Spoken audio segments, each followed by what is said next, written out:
Good day to all my friends, subscribers, and viewers. We have a new listing. So, the size is 1,200 square meters along National Highway located in Poblacion, Hitapi, Bohol. So, this highway, guys, is going to Danau, Bohol, guys.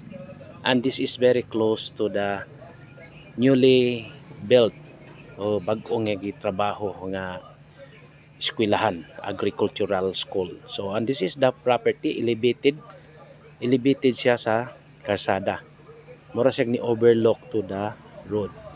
So, mo na siya guys, water and electricity are available. So, nindot kayo itong property guys.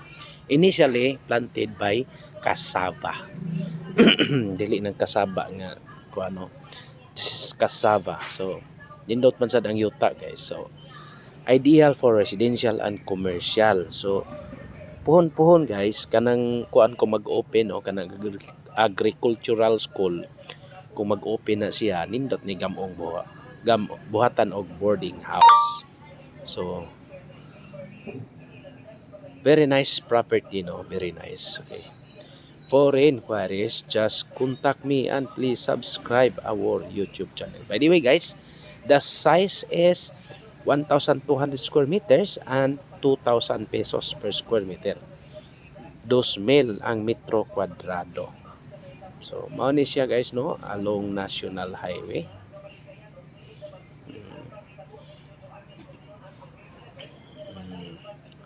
So, nisod ta diri gamay kaya atong ipakita ang karsada, no, na ang water na galinya. Wa ni lagi kuan. So, naagid ang water guys. Yan. Musulod ta diri na diri ang agricultural nga eskwelahan kanang gitawag og mao ni bag-o ni gitrabaho guys, agricultural school. So, hapit na ni mahuman guys, nigabot pohon panahon. Mahal na sang yuta diri kayo. Nasa temahimo.